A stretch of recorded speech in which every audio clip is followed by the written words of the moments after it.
आपण पाहत आहात सर्वसामान्यांचा बुलंद आवाज, तुमच्या हक्काचा निडर सम्राट. संपादक दीपक आढाव. महाराष्ट्रातील शालेय विद्यार्थ्यांच्या आरोग्याबाबत मोठा निर्णय घेण्यात आला आहे. अन्न व औषध प्रशासनाचे आयुक्त तुकाराम मुंढे यांनी राज्यातील शाळांमध्ये save food for every child in Maharashtra ही विशेष मोहीम राबवण्याची घोषणा केली. या मोहिमेअंतर्गत शाळांमधील मध्यान्ह भोजन, वसतिगृहातील मेस आणि कॅन्टीनमधील आहार सुरक्षित, सकस आणि पोषक असणे बंधनकारक करण्यात आले आहे. राज्यातील 1 लाखाहून अधिक शाळांमधील 2 कोटीहून अधिक विद्यार्थ्यांना दर्जेदार अन्न मिळावे हा या उपक्रमाचा उद्देश आहे. यापुढे शाळांना अन्न पुरवठा करणाऱ्या सर्व संस्था आणि कॅन्टीन चालकांकडे FSSAIचा वैध परवाना असणे अनिवार्य असेल. परवाना नसलेल्या पुरवठादारांकडून अन्न घेण्यास परवानगी दिली जाणार नाही. विद्यार्थ्यांच्या आरोग्यासाठी आणखी एक महत्त्वाचा निर्णय म्हणजे शाळेच्या 50 मीटर परिसरात जंक फूडच्या विक्रीवर आणि जाहिरातीवर पूर्ण बंदी घालण्यात आली आहे. या नियमांची अंमलबजावणी करण्याची जबाबदारी शाळा व्यवस्थापनावर असेल. याशिवाय प्रत्येक शाळेत ईट राईट स्कूल संकल्पना राबवली जाणार असून वर्षातून किमान 2 वेळा अन्नाची तपासणी केली जाईल. तसेच फूड सेफ्टी सुपरवायझर, स्वच्छ स्वयंपाकगृह आणि शुद्ध पिण्याचे पाणी उपलब्ध ठेवणेही बंधनकारक करण्यात आले आहे. तुकाराम मुंढे यांनी स्पष्ट केले आहे की या नियमांचे उल्लंघन करणाऱ्या संस्था किंवा संबंधितांवर कठोर कायदेशीर कारवाई केली जाईल. विद्यार्थ्यांच्या आरोग्याशी कोणतीही तडजोड केली जाणार नाही असा स्पष्ट इशाराही त्यांनी दिला आहे. आपल्याला माहिती आहे की महाराष्ट्रामध्ये जवळजवळ 1,08,000 शाळा आहेत आणि जवळजवळ 2 कोटीपेक्षा जास्त विद्यार्थी या शाळेमध्ये जातात.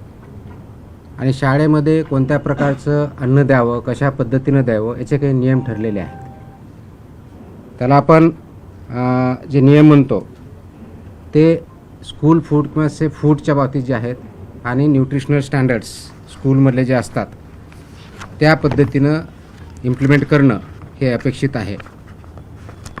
तर हे जे रूल्स आहेत हे 2020 मध्ये हे रूल्स आले. त्याला आपण म्हणतो safe food balance diets and balance diet for children in school regulation 2020. हे 2020 मध्ये आले आणि 2021 पासून याचं इम्प्लिमेंटेशन सुरू झालेलं आहे. तसं असतानाही बऱ्याच बाबतीत त्याच्यामध्ये काही कन्फ्युजन आहे, क्लॅरिटी काही लोकांना नाही आहे. विशेषवरून कोणत्या विभागानं कोणतं काम करायचं याची जबाबदारी कोणत्या विभागाची आहे, मुख्याध्यापकांनी काय करायचं, पेरेंट्सनी काय करायचं, तिथल्या फूड बिझनेस ऑपरेटरनी काय करायचं, FDAनी काय करायचं याच्याबद्दलही क्लॅरिटी बऱ्याच अंशी नाही आहे. आणि म्हणून काल आपण याच्याबद्दलची safe food for every school child in Maharashtra state wise compliance order dated 27 जुलै 2026 रोजी आपण इश्यू केलेले आहेत. आणि त्याचं इम्प्लिमेंटेशन इथून पुढे खूप मोठ्या प्रमाणावर स्ट्रिक्टली होईल. त्याचा परिणाम महाराष्ट्रामधल्या जवळजवळ प्रत्येक कुटुंबावरती आणि कुटुंबामधल्या मुलावरती होणार आहे. कारण मुलांना जर आपण व्यवस्थितपणे फूड दिलं, बॅलन्स डाएट दिलं, न्यूट्रिशन दिलं आणि ते जर आपण इम्प्लिमेंट करू शकलो तर सेफ फूडमधलं सर्वात मोठं पाऊल हे ठरणार आहे. ज्याच्या अनुषंगाने त्याचे कल्चर आपण ज्याला म्हणजे जी संस्कृती, फूड संस्कृती ती इम्प्लिमेंट होईल, ती तयार होईल. आणि पर्यायानं आपलं healthy child, healthy human being त्याच्यातून त्याचे परिणाम दिसायला सुरुवात होईल. आणि म्हणून त्या अनुषंगाने आपण ही काल ऑर्डर काढलेले आहेत आणि ऑर्डर इम्प्लिमेंटेशन आपण पुढच्या काळामध्ये करणार आहोत. तर राज्यातील प्रत्येक शालेय विद्यार्थ्याला सुरक्षित, सकस व संतुलित आहार मिळावा यासाठी अन्न सुरक्षा या अनुषंगाने राज्यव्यापी अनुपालन आदेश आपण इश्यू केलेले आहेत.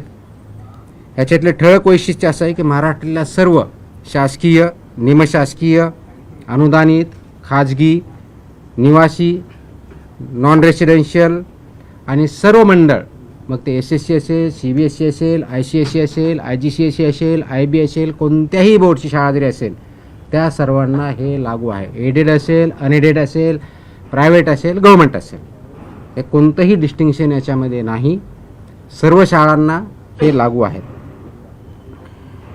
ह्या शाळांमधील कॅन्टीन, टकशॉप, मध्यान्ह भोजन केंद्र ज्याला मिड डे मील स्कीम आपण इम्प्लिमेंट करतो ते वसतिगृहातली स्वयंपाकगृह आणि सर्व अन्न पुरवठादार जे आहेत वैद्य यांचा परवाना आणि नोंदणी अनिवार्य आहे.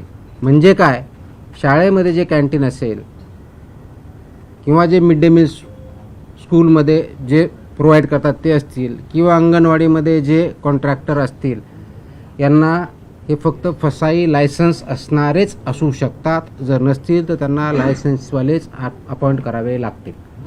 विदाऊट लायसन्स होल्डर यांना आपल्या स्कूलमध्ये किंवा कॅन्टीनमध्ये किंवा अंगणवाडीमध्ये फूड सर्व करू शकत नाहीत, हा त्याचा अर्थ आहे. त्या अनुषंगाने त्यांना सर्वांना लागू आहे. त्याचप्रमाणे शाळेच्या आवारात आणि शाळेच्या आउटस्कर्ट म्हणजे भिंतीपासून, ज्याला आउटर साईड ज्याला म्हणतो, त्यापासून 50 मीटरपर्यंत, ज्याला HFSS अन्नपदार्थ म्हणतो, त्याची विक्री, जाहिरात, विपणन, मोफत वितरणास प्रतिबंध घातलेला आहे. I repeat, and this is very important issue. शाळेच्या आवारात म्हणजे शाळेच्या प्रिमायसेसमध्ये आणि within 50 meters outskirt of the boundary. आता बाउंड्री कोणती, तर आउटर साईड जी असेल ती बाउंड्री, म्हणजे समोरच्या साईडला गेट 2 असतील, पाठीमागे ते कोणत्याही टोकापासून जी काय आउटसाईड साईड आहे तिथून पुढे 50 मीटर लांबीपर्यंत HFSS म्हणजे high fat, trans fat, sugar या प्रकारचे प्रॉडक्ट्स वितरण करण्यास, विक्री करण्यास, जाहिरात करण्यास किंवा मोफत विक्री करण्यास पूर्णपणे बंदी आहे आणि ते स्ट्रिक्टली इम्प्लिमेंट केलं जाईल. त्याच्यामुळं या बाबतीचं इम्प्लिमेंटेशन तिथली लोकल अथॉरिटी, विशेष करून मुख्याध्यापकाचे, ज्याला शाळा प्रमुख असं म्हणतो, किंवा प्रिन्सिपल असेल तर प्रिन्सिपल, कारण हे आदेश 12वी इयत्ता 12वीपर्यंतच्या शाळाची डेफिनेशन 12वीपर्यंत आहे आणि हे लागू होतं 22 महिन्याच्या मुलाच्या पासून सुरू होतात. 22 महिन्याच्या मुलापर्यंत लागू नाही, तिथून पुढे म्हणजे अंगणवाडीमध्ये जे मुलं येतात तिथून पुढे चालू होतं ते 12वीपर्यंतच्या मुलं इथपर्यंत हे आदेश लागू आहेत.